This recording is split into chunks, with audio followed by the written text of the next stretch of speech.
Chapter 13. One Step Forward. Akechi was the first to rise the next day, to his own bewilderment. When he descended the stairs, he found himself in a dark living room. In a desperate bid to occupy himself, he placed a single piece of bread in the toaster and waited for it to pop. But even the waiting process, however brief it was, led his mind to wander. Yuki Ilamaki was safe. You and the others had braved the castle, faced her other self, and wrapped everything up in a neat little bow. So what now? Perhaps a visit to see for himself? Perhaps he could gather some information. Makaji had his training regimen. Then there was Marie and the gas station to attend to consider. The toast popped up. Akechi lathered it with butter and jam and climbed into a chair as he continued contemplating. He owed Marie a new book, and Marie owed him answers about the ever-elusive nose. Perhaps he knew something of Yu Narakami's abilities too. So, the plan for today. A. Suffer through another mundane school day. B. Attain a book relevant to Marie's interest in hell. C. Trade book for said knowledge. D. Trade with Kanji. That was, of course, if everything went as planned. Life had a way of throwing little irritating curveballs one's way. The thud of a door near the base of the stairs dragged Akechi out of his own head. Rubbing his eyes, Tojima gave him a funny look. Hey, you're up early. Akechi nodded, wearing his West Peasant smile. Amazing what a good night's sleep will do. He nearly slid out of his chair to hit the lights, but Tojima beat him to the punch. He also dragged his feet forward to the front door. Thinking you're hanging out to see Amagi-san? That's classified. Still, the faint grimace suggested Akechi hit the nail on the proverbial head. Then, of course, came a hefty labored sigh. Tell Nanako I might be late again, alright? I understand. Even if Amagi-san is safe, I imagine there's much left to uncover. He paused, fingers tapping on the table. I try reassuring her that you're doing this for her safety. Sort of feels like... See... He didn't want to speak out of turn. She may think your work is more important. The way Tojima avoided eye contact, even turning his back, spoke volumes. Several quiet seconds passed before he finally said, Thanks. I'm glad you're here for her. Akechi could read between the lines. The unevenness to Tojima's vocal inflections, the slight dip of his head, the way he lingered by the door without stepping through, as if torn between his duties as a detective and a dad. It was not Akechi's place to tell him what to do. He couldn't read minds nor control them, so he simply said, Stay safe, Tojima-san. And for what it's worth... Damn it, why was this hard? I think words. Words were the enemy here. I think you're a good father. At the very least, leagues better than any remotely father figure he'd ever known. A father who tried, who was kind in those fleeting moments when he wasn't so worn down by his thankless job, he didn't turn his back on children in need. The antithesis of Shido in every way, for what little he knew of his mother's drunken rants, too beaten and broken to restrain herself around the poor, confused son. A quiet grunt from Tojima was all that followed at first, neither inherently positive nor negative. Here's a lot coming from you. He slung his jacket around his shoulder, and then opened the door. Well, see ya. It wasn't long before Nanako came down. Much like her father before her, she rubbed her eyes, then blinked blearily as she looked around. Oh, Dad left early again. Poor Nanako. Akechi sat in his seat, frowning. Afraid so. He said maybe another late night. He paused. Are you going to be all right? She climbed into the chair beside him. Meanwhile, yawning Yu Narakami shambled down the stairs like a zombie. Hey, I'll get breakfast started in a sec. He dragged his feet to the fridge, yawning again. Once it turned, made a catchy yawn. Rude. So, Tojima-san's got another big day, huh? I suspect he'll be following up on Magi-san's return, though I doubt he'll get an honest answer. The way Yu sensed Akechi's words were rather telling. Still, he dug out various ingredients. Fish, miso paste, green onions, tofu. Nobody would believe it, Yu said, chomping away at the scallions. Plus, she's safe, and that's what counts. True. Akechi turned to a very visiting Nanako, who squinted at the newspaper Tojima had left sitting on the table, before turning away with a puffy cheek pout. Hey, Nanako-chan, I have some business after school today, but if you like, I could bring Kanji-san over. Perhaps he could finally teach you how to sew. You have to ask Kanji, of course, but at least to give her a means to stay busy that wasn't television on dwelling on her father's continued absence. And, judging by the way she immediately perked up, this was the correct move. No promises, but knowing Kanji-san, I'm sure he won't mind. I always wanted to learn how to sew. She slid side for side, cutting her hands. Thank you, Kanji-kin. This was criminal. No child should have possessed the power to be so. Gah! It was adorable, much like everything else he did. This sweet little girl was both a blessing and a curse. A blessing for being such a warm, wonderful presence in this house. A curse because she made Akechi feel things to completely clash through his composed and aloof demeanor that he had expertly crafted over the years to avoid being too soft, and heaven forbid, vulnerable. No one can resist the cute! The sound of sizzling from the stovetop, coupled with a strong, fishy scent, proved that Yu moved to the next stage of breakfast preparation. As he worked, he smiled at Akechi. You're a good kid, you know that? Hearing that from Yu made Akechi bristle. His shoulders haunts, back arched. He kept his head down. But that was too much tension. That was a sign that Yu had gotten to him. So he forced himself to relax. He forced another smile into place. Nanako was right next to him, so he couldn't be as scathingly honest as he would have liked.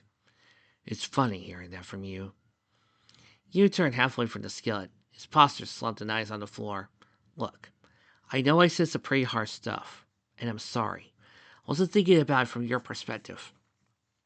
He stopped just long enough to dish up 2 bowls of miso, placed upon the table. But an actual apology from Narukami, of all people? This gave Akechi a prolonged pause. Nanako was right there, was hardly helped. He had to restrain himself, as he had to take the time to think about what this could mean. What did he want out of this? It's good to hear you apologize, Narukami-san. Akechi couldn't admit that much. However, I'm going to need more than words before I can forgive you. You could have said that just to lower his guard, to try to disarm him when Akechi had gathered so much evidence. Useful evidence that would benefit his team. Guessing food won't cut it? You passed out the plates of salmon and chopsticks. Akechi turned up his nose. I need something genuine. Something I can't simply chalk up to ulterior motives. He paused again. But, ikigamasu! Setting her bowl down, Nanako frowned at Akechi. You tittered, fetching his own food before sliding into the open chair before her. Don't worry about it. We'll work it out. Right, Akechi-kid? There was an unspoken do it for her with the way he gazed intensely into Akechi's eyes. That bastard, weaponizing Nanako against him. The worst part was worked. Sighing, Akechi said, It's not your fault, Nanako-chan. I'm sure eventually we'll reach a resolution that's beneficial to us both. Okay, I just want to hang each other. She still didn't sound fully satisfied, but it was better than nothing. Let's just eat. We still need to get dressed after all. And so, the morning preparations passed with minimal conversation. Then, on the way to school and after parting ways with Nanako, Kaji jogged after him. Hey! He glanced between Akechi and Yu. Everything good? It's a work in progress. Akechi scowled in Yu's general direction. At least with Nanako gone, he didn't have to restrain himself as much. But Magi-san is safe, at least. Kaji looked at Yu and said, So you rescued her. Thanks for that. You know Yukio? Yu's light and airy tone suggested this was news to him. Yeah, my mom's been working with the Yamagi Inn since I was a little kid. We just haven't talked in a while. It's not too late to change that. Yu offered a smile. You too, Akechi-kun. Me? That was odd. You knew what was coming the whole time, and even went out of your way to warn her. I did, but... She didn't listen? No, that wasn't fair to a victim. Who knew what circumstances led her to a capture, let alone who kidnapped her to begin with? It's funny, Narukami-san. I thought you want me to stay out of it. You wilted and winced. Right. Guess I can't blame you for feeling that way. It ain't just you. Kazi scowled. His footsteps grew heavier. Yosuke Senpai's the one who really set down the line. He knows. Yu's words came as a genuine surprise. Yosuke Hanamura was actual self-awareness? but it's not my place to speak for him. Akechi scoffed at the notion. I don't feel particularly inclined to seek him out. If he wants to talk, he'll have to come to me. So that's how it is. Oh, Akechi could feel the disappointment dripping from Yu's words. Luckily, Kanzi seemed to have his back, as he stepped in and was Can you really blame him? Yu shook his head. No, I get it. This isn't something we can fix overnight. Good, said Akechi. You're not a complete idiot. But, this was their past diverge. Best to inform Kanzi of his plan before they parted. There's something I need to do after school. I'll text you when I'm done, so we can begin our training. Cool. Looking forward to it. The school day passed without too much fuss. Some noisy students gossiped about Yukio's situation, about how she was back, and whether or not her disappearance was related to the previous murders, or if she had run away to avoid the press to her responsibilities. Akechi did his best to ignore their prattling. A game of soccer during PE at least gave him an excuse to kick something, and pretended it was Yosuke Hamura's obnoxiously smug face. When the classes finally let out, Akechi slipped into the library, passing tables where studying students gathered, and wandered the labyrinth of shelves to find the right book to appease his amnesiac acquaintance. This eventually led him to the horror section, where the book, 100 Ghost Stories, grabbed his attention. While it wasn't the same as a religious text, ghost stories often delved into the gruesome and grotesque.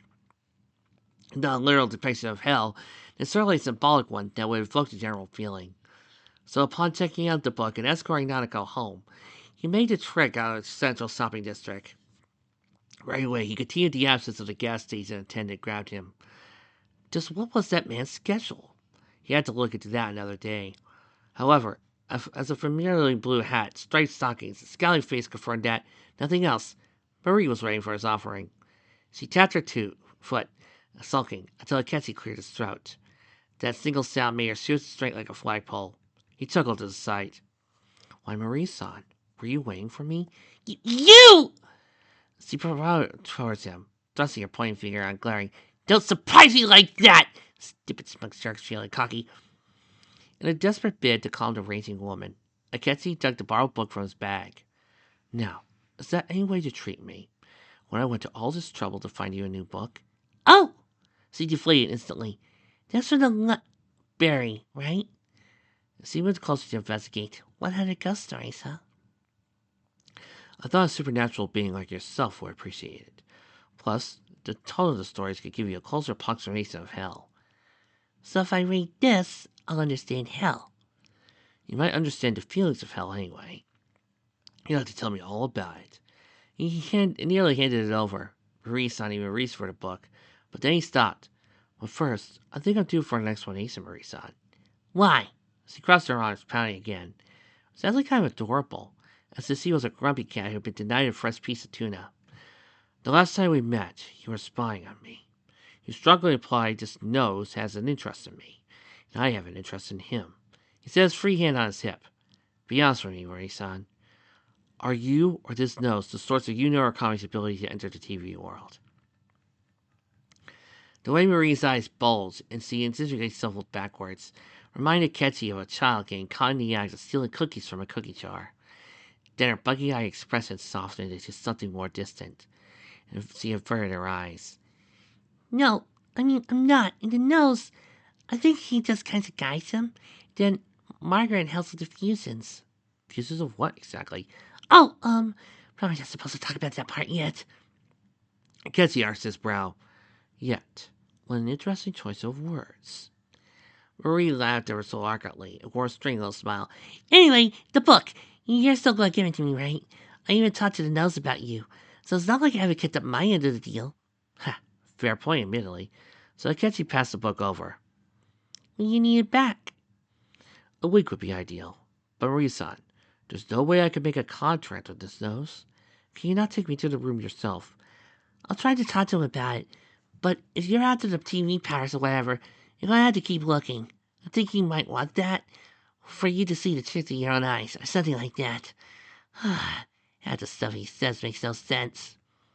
Oh, Akechi reached for his chin. So it is a test. Maybe. She tried. Look, Hellboy. Akechi, whatever. My point is, he's not against you or anything. I think he's just worried. Akechi sneered at the thought.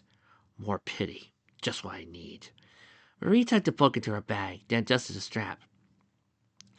Hey, you're a smart kid.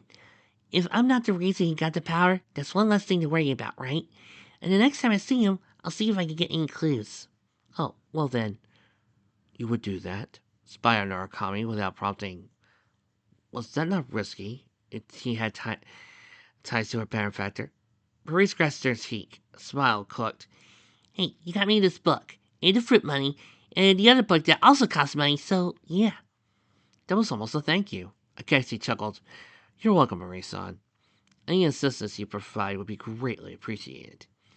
Yeah, we'll see how it goes. Nara smiled sharply to a smirk. Oh. So, guess that's it for now? You probably got stuff to do. Training, to be precise. Kanji-san thinking it benefit me to rebuild my physical strength before I plunge into the TV world. Yeah, that's probably good. You're smaller to no girlfriends. Pfft. Akechi couldn't help himself. He bit his lip in a desperate to hold back the laughter, but the laughter escaped all the same. You know what? I'll accept Hellboy. At least my nickname sounds cool. Really. No girlfriends thus made you sound terminally single. Which he was. Well, enjoy the book, Marie-san. We'll discuss this more the next time we meet. As he walked away, Akechi sent Kanji a text. I'm in the South Talby district. You'd like to meet up for our training. Kanji promptly texted back. Sure thing. You good for a jog up the hill? Was thinking we could work on your endurance. Certainly. The weather's the perfect fit for it. With textile stopped in close proximity, Kanji arrived within minutes. As he strolled down the street, he stopped for a moment to glance at Marie. Hey ya. You're really big, she said. Nice scar, though. Kanji reached for a scar. Thanks. Nice, clothes. Yeah.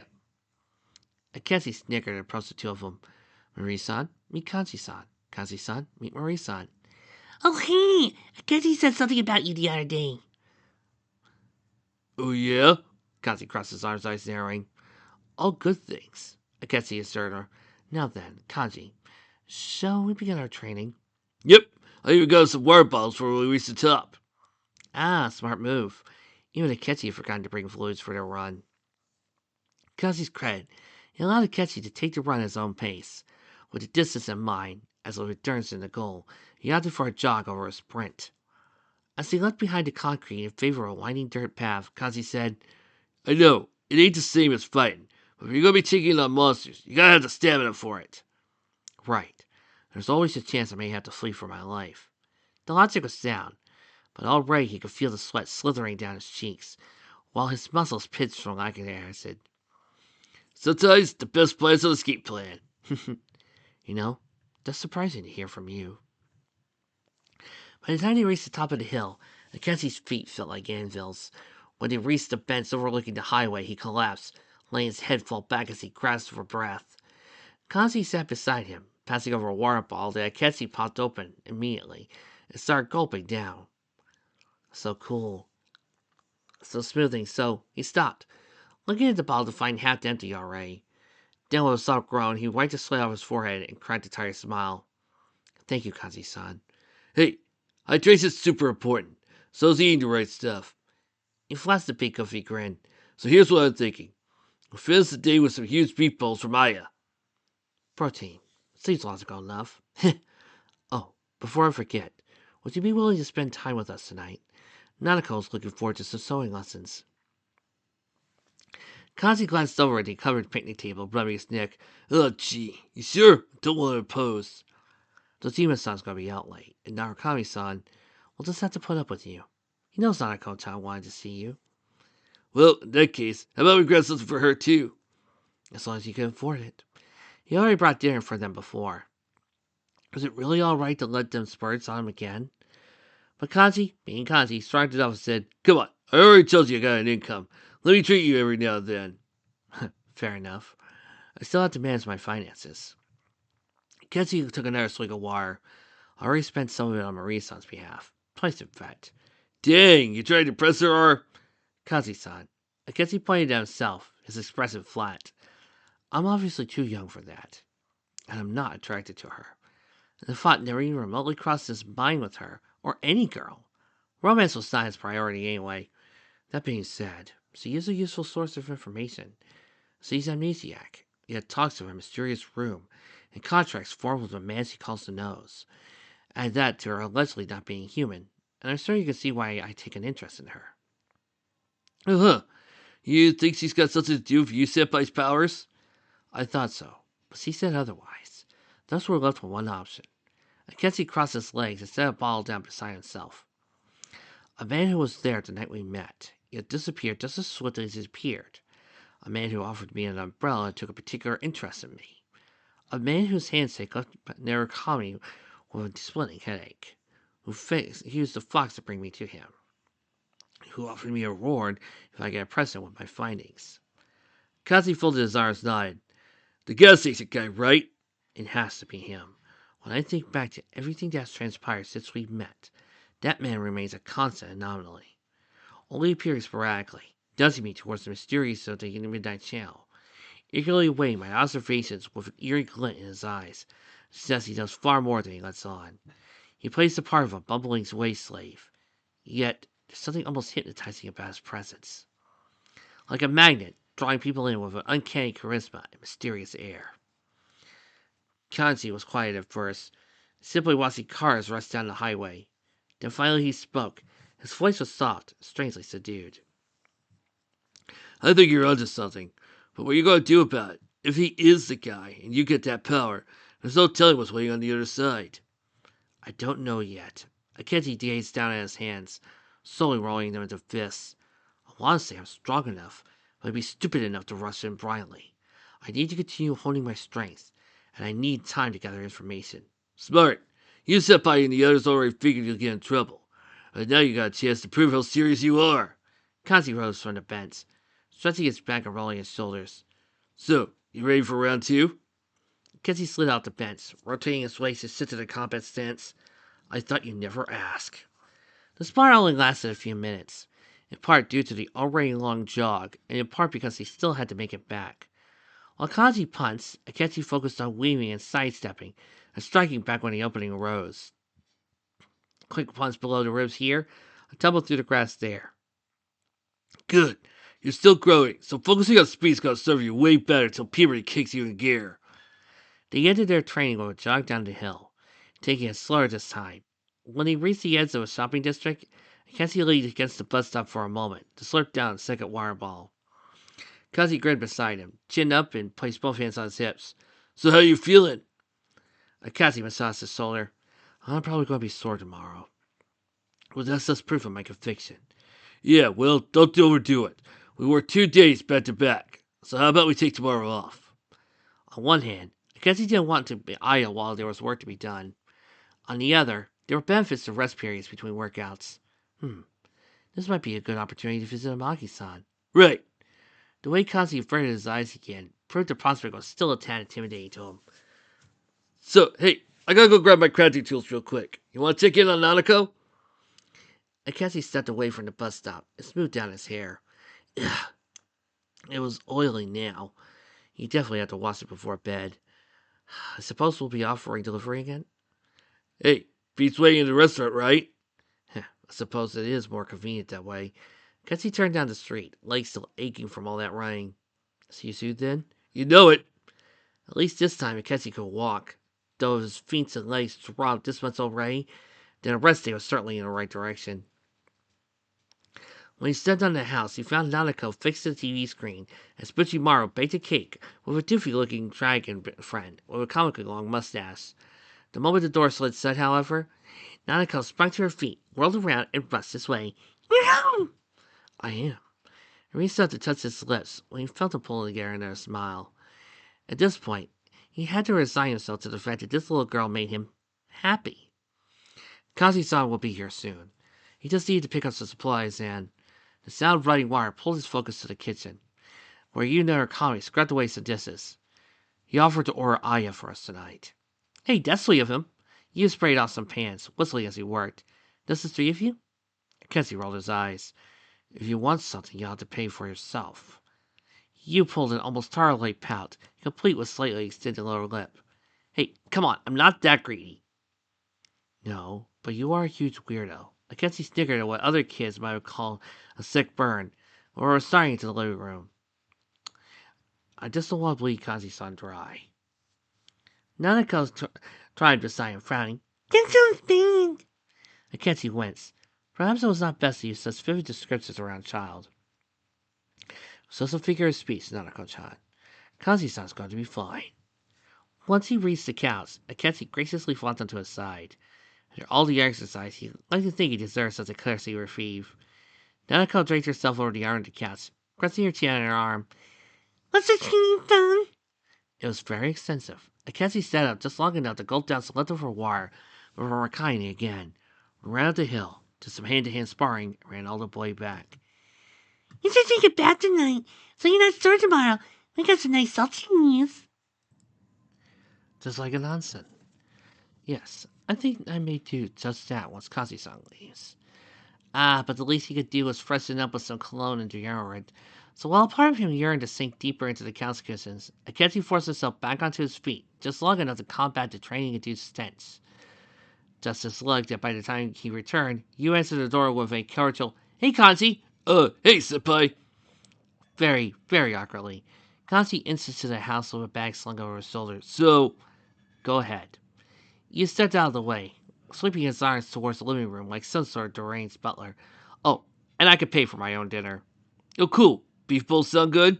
Sure, keeps it nice and simple. Right. As Kazi approached the living room table, Nanako hopped off the couch and scurried over a smile. Hey, kiddo. He plumped onto one of the pillows, setting his bag down beside him. So you want to learn to sew, huh?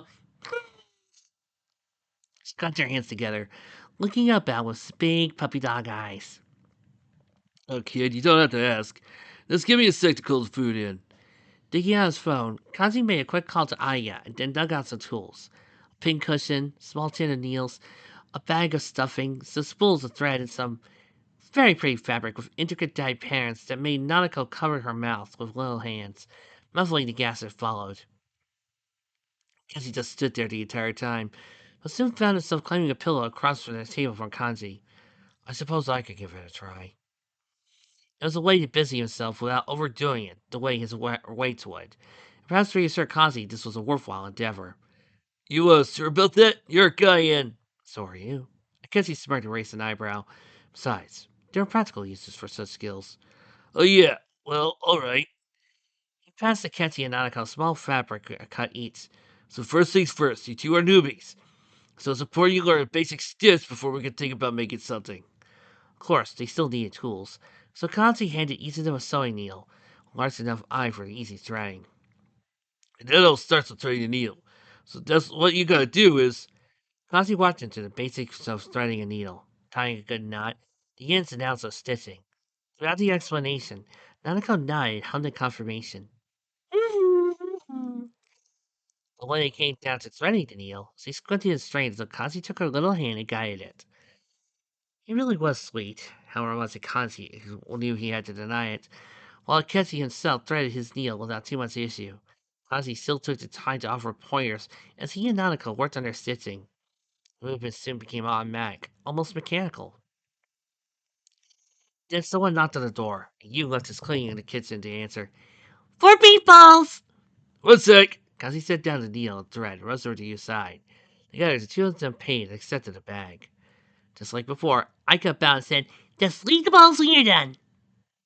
And it's really okay just to keep them there? You asked. Seems like a lot of work for a delivery girl. I just shrugged. I do it all the time. And the delivery stopped. Yep. How? A ticket. I turned around and walked it off. The sound of a revving motor soon followed. And you just stood there staring while Kazi chuckled. It's like I told Ketchy. She's a pro. With the food delivered, they set aside sewing materials to avoid getting the supplies dirty. Finally, the meal passed without eating much fuss, and, to Ketchy's surprise, you hovered over Kazi with his eyes on the sewing tin before him. So you sew, huh? Kazi tensed. The scowl started to take form. Yeah, and knit. What, you got a problem with that? Nah, just a little surprise. You don't look the type. Yeah, well, ain't there some phrase about that? Don't judge a book by its cover, I guess he said. From the 1810 English novel, The Mill. Kazi blinked slowly. Damn, kid, you just pulled that out of your head? Kazi shrugged. I'm well read, and we discussed English idioms in class the other day. Good to hear you're still keeping up with classes, you said, and Akechi fought the urge to groan. You as well? I hope. You are our senior. Then, of course, this is because you Murakami. He stuck a stupid pose and clenched his fist with one hand on his hip. Then I'll do my best to be the ultimate role model. After dinner concluded, you took the balls and headed to the door. On the way out, he glanced over his shoulder. Hey, I think I'm gonna step out for a bit. You good with keeping an eye on things, Kanji? Sure thing, senpai. With that, the sewing lessons continued, and Nanako looked down at her test fabric. Are these nicely cooking? Kanji leaned over the table, stroking his chin. Hey, not bad for your first try. Oh, that's good. She beamed. So I can eat something. We should probably do something basic. Want to try making a little star pillow? The night sky in Inaba was truly something to behold. Up in Tokyo, light pollution drowned out almost all the stars. But here the constellations stretched as far as the eye could see, forming a stellar quilt of shining lights that stole Yu's breath away. Fortunately, this wasn't the time to soak in the sights, as he met with Yosuke on the North Shopping District, right by a couple of vending machines. No way! Yosuke gawked, eyes wide and mouth agape. You got Kazi Sasumi at your place? And he's teaching Nanako-chan how to sew? He snickered, but came off his breathy and strains. But you didn't laugh. He just raised a hand on his hip and said, He's a good teacher, plus it's keeping them out of trouble. Yeah, but man, the idea of a big scary guy like Kanji making little dolls and shit. You blew outside. Don't do anything stupid, Yosuke. Hey, come on. You know I wouldn't. You scowled, locking eyes with his friends. You guys aren't exactly on the best of terms right now. Yeah, I know. Yosuke grimaced and rubbed his shoulder. I still gotta talk to them. You think now would be a good time? Yu shook his head. I tried apologizing to Akechi earlier. He wasn't convinced. Man, what's his problem? You know anything about him, Yosuke? Just that they pulled him out of a shitty home. Yosuke fell silent, leaning up against some of the vending machines. The news was pretty vague. Good. He doesn't need that kind of attention. Sheesh, that bad, huh? Bad would be an understatement. Yu ambled over to another vending machine, stuffing his hands in his pockets. There's probably a reason Marie-chan calls him Hellboy. Yosuke slumped rubbing his forehead. Guess it's not my place to ask for details either. No, it wouldn't feel right to go behind his back. Yeah, with how fast rumors have spread around here, I can't blame you. Yosuke gazed up at the stars, but I can't just do nothing. You moved closer and, after a moment's contemplation, reached for Yosuke's shoulder. He stepped at a touch, but thankfully didn't fight it.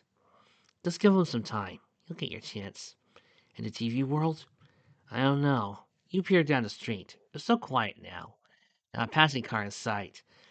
Since there aren't any phantoms now, we could always introduce him to Teddy, but as a reused mime, Yosuke said, a kid like him's probably not going to sell for a meet and greet.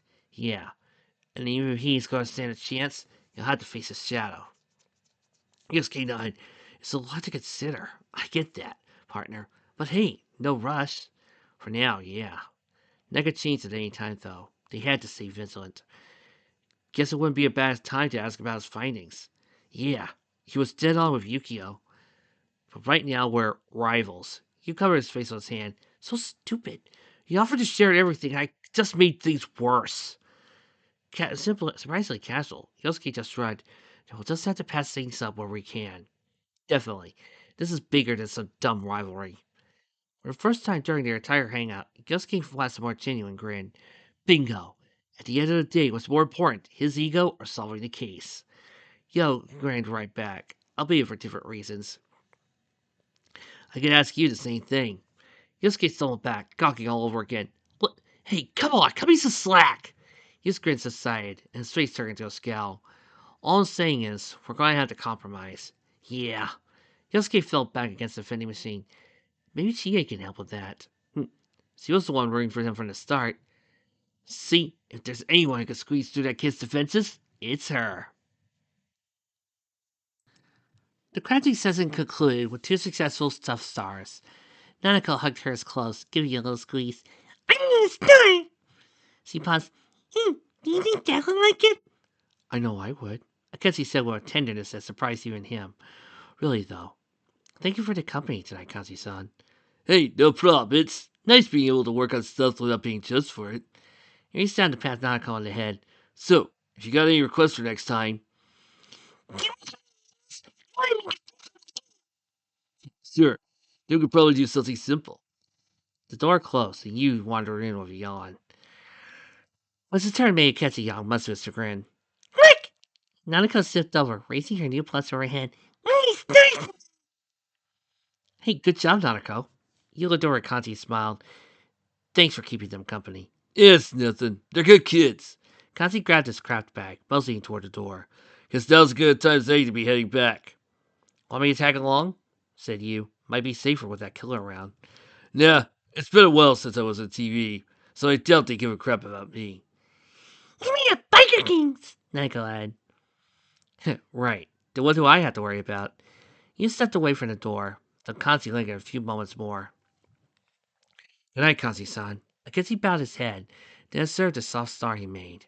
It was simple, but when he pressed his fingers over the fabric, it was just so smooth and soothing, almost like silk. After a restful night and an average school day, he found himself walking home with Kanzi once again. So, are you still wanting to visit Yukio-san? So, were you still visiting Yukio Senpai today? I think it would do us both some good. Narukami-san had a point when he said you could reconnect. Yeah, but it feels weird showing up out of the blue. I ought at least do something for her. There was a simple answer for that. Want to make her something?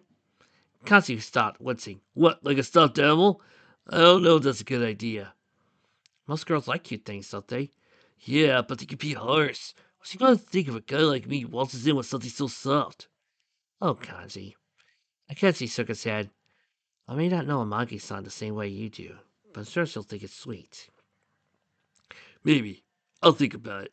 Kanzi took one step, then stopped again. But wait, if we ain't seeing Yukio Senpai today, then what are we doing? Oh, there was something else he could try, and the thought of such scheming. Akechi steamed his fingers and said, Kanzi-san, how would you feel about doing some field work? Kanzi's face crinkled, then placed his palm against his neck. What do you mean? I'd like to pursue a lead on Narukami-san's powers. For a few seconds, Kanzi stood there quietly, only throw up his hands and say, Hell, what the hell? Ain't like I got much going on today anyway. They returned to the shopping district, hovering by the Mellon gas station. Just like the day before, no employees waiting for them outside to greet them. Damn, still no sign of your guy? Kanzi said. Kanzi has rubbed his forehead, groaning. There must be some pattern to his appearances. Actually, maybe there was. Most of our encounters were on rainy days, but that could just be coincidental. The fact that the skies were clear when you met him, and when Kanzi wanted Kenzie home, casts at least some doubt on the coloration. Kanzi tapped his foot in his chin for good measure. What's he look like? Tall, with soldier-like gray hair, despite relatively youthful appearance. Can't be much older than his 20s. Then again, you also had silver hair, so perhaps age was irrelevant. Okay, so here's what I'm thinking. You want to find your guy? Let's ask around. Make it some real field work. Thus, Kazi and Akechi split up to comb through the shopping district. While Kazi headed up north, Akechi slipped into his bookstore, where he saw a black-haired tween girl with a ponytail that might have been a classmate for all he knew. Huh? A gas station attendant? I've only ever seen an old couple over there. The sales clerk, meanwhile, said, Actually, I do recall seeing someone like that before. He had such a lovely smile, but the next day he was gone. On the way to Daidara Metalworks, Akechi spoke with a capacious young woman who looked to be in her 20s. A gray-haired man at the gas station. It's funny. I think on one rainy day I did see someone there. He said a bunch of strange things about some midnight channel. Must be some sort of conspiracy freak. A rainy day. That did lend credibility to Akechi's suspicions, at least. But if Akechi wanted something more tangible, perhaps it was best to consult the one who nudged him to the attendant during their last meeting. For that reason, Akechi approached the Tatsume Shrine, where the fox was already waiting for him on the steps with an Emma in his jaws. Of course it did. Akechi sighed, returning the previous Emma to him. Did you know I was coming? The fox yipped. Yip, yip, yip, yip, scaring up her to place a new Emma in Akechi's hand. While Akechi accepted it, eyes narrowed slightly. He clearly knew the gas station attendant. Can you tell me what it takes to meet with him? The fox looked up at the sky and howled. Sky. Very interesting. Is it related to the weather? The fox extended his hand. The message was clear. Because he wanted answers, he had to give the fox something in return. So another request. Fair enough. The message read, I lost my dolly in the floodplain and I miss her. Can you please find her for me? This was, ugh. The floodplain was so expansive. This is going to take so much extra effort. Yet, this was Nautico. Wouldn't he do it anyway? You would just imagine her sitting by the fox, petting its head, and pleading for Akechi to do the right thing. So reluctantly, he tucked the ammo into his pocket. I'll see what I can do. Along the way, he asked for a few more townspeople about the attendant, with decidedly mixed results. Huh? There's a gas station attendant? Like, honestly, he might just be a here homeless guy who dresses like he works there, but he always has the hottest gossip. I think I saw a guy there one time, but I don't know when it was. And he wasn't there the next day, so who knows, bruh? Akechi soon reached the floodplain and called him frustratingly for the doll, while continuing his investigation. One old man near the riverbank said, I don't do a lot of driving anymore. I'm constantly leaving day by day, shooting the brains and catching some fish. Are you ever freeze? No, can't say I have. You gotta give it a chance, then. It's a great way to clear your head. The old man stroked his chin, but Akechi chose not to humor him. This was clearly a lost cause. On the positive side, he eventually found that godforsaken doll. In a tree. How the hell did he get up there? Growling, Akechi wrapped his arms around the trunk and wriggled his way up.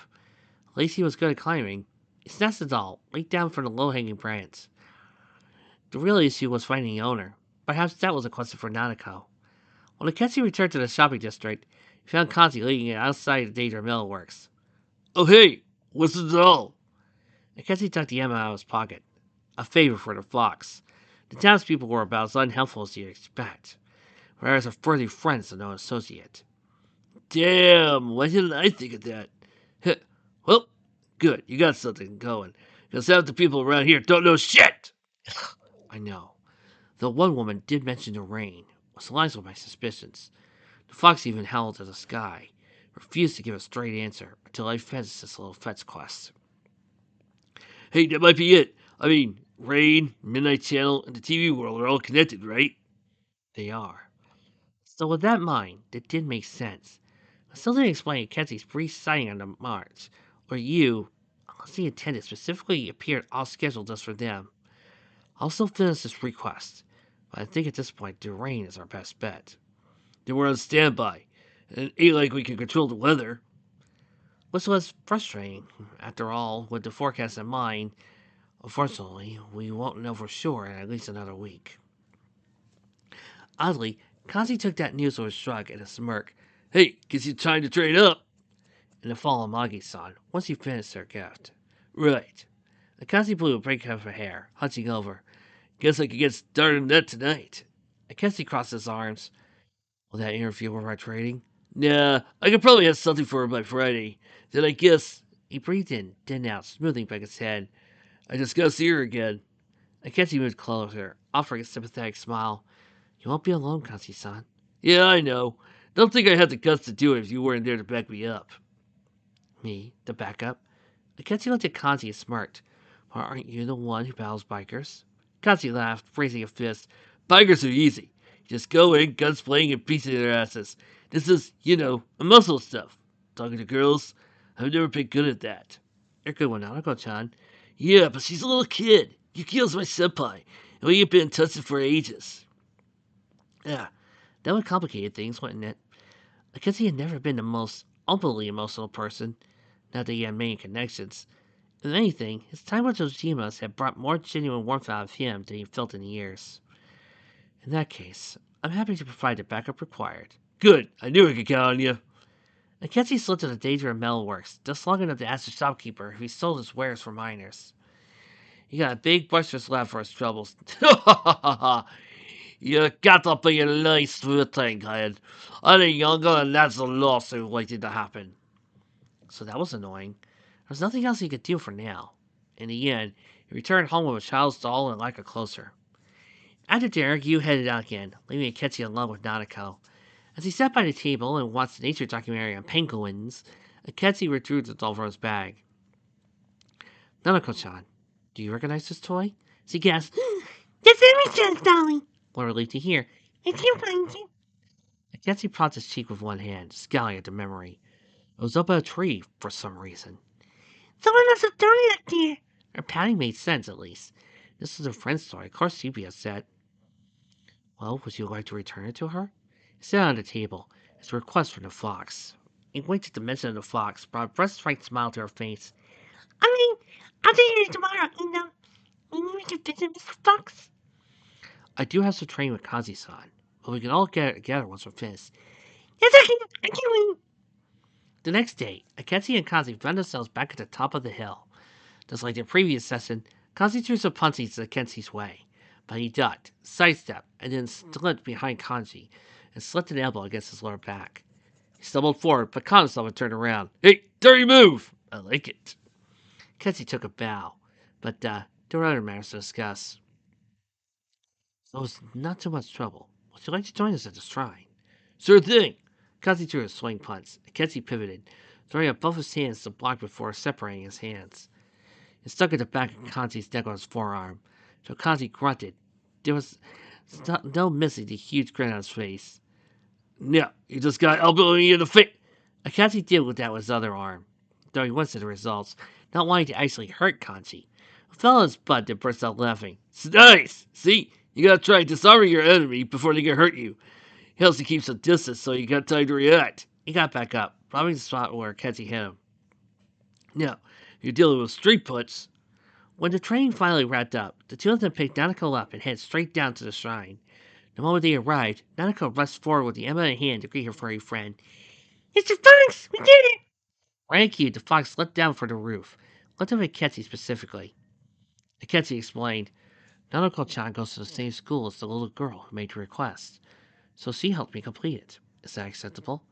The fox sat quietly for a moment before hurtling toward them, circling around and then dashing to the offertory box. Nanako, of course, rushed after her in a fit of giggles and gave the fox some pats and scritches for his trouble. The fox leads to the couch, and Nanako wrapped her arms around his neck. Kazi then looked at Akechi. So the toy was stuck in a tree? Yes, I have no doubt it was a cruel prank. Damn punks. Kazi's fist balled up, trembling. Akechi, meanwhile, retained his composure. What's done is done, Kazi-san.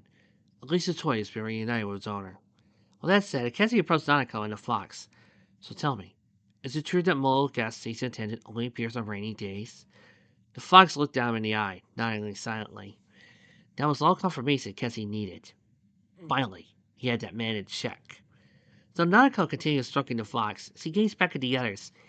Oh, you remember that game? Yes, Nanako-chan. After he gave Narukami-san that handshake, he suddenly felt ill. That memory stuck with me the entire time. Nanako stood up, nodding. You're really weird. Kazi leaned forward to Akechi, whispering, You think he was waiting for you to sit by specifically? We're the only known deviations from the pattern, so it wouldn't surprise me, especially since Marie-san's master also took an interest in Narukami-san.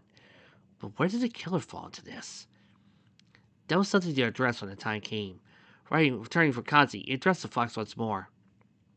What do you think, Fox? The fox yipped one more time and left up to the roof to howl some more. Nanako toddled closer to the shrine, craning her neck. Oh, perhaps it has places to be, said Akechi, moving by her side. It's really hard to say. This fox is hardly what I call ordinary. She tied down his sleeve. Can you visit again soon? Certainly. I think the fox enjoys your company. The fox yipped in her information, then disappeared behind the roof. Then, dismally seeing it had gone for the day, it rushed back, dropping at Nanako's face and placing a flower in her hand. Oh, thank you! She had the fox around its neck again. The fox returned with a gesture with a headbutt before finally trying off once he released its hold. They parted ways with Kanji soon after. Upon returning to the house, they found Yu lounging on the couch with a book, fishing. Hey, he lazily waved. Busy day? Holding out the flower from earlier, Nanako said, We saw the fox! Yu gave them a funny look. Akechi clarified. There's a fox that lives at the shrine. Nanako's quite charmed by it. You should go see it too. He's got a cute bamboo heart on it. You don't say. You sat up, setting the book on the armrest. Guess I'll have to check it out sometime. Damn it! It was stupid. A selfish part of Akechi couldn't help but think. That's our thing. One instead, of course. A favorite stiff smile. Just don't be surprised if it makes you the errand boy. The way he folded his hands together and leaned forward, already foretold a grim future. Now I have to go see it. Wonderful. Akechi popped by the table, while you prepared dinner. The meal, of course, was grilled fish with rice and a nice salad. As they ate, you asked, "So, any big plans besides your training?" No reason to hide it. Kazi and I plan to visit Amaki-san tomorrow. How would you react, given Yukio's proximity to their case?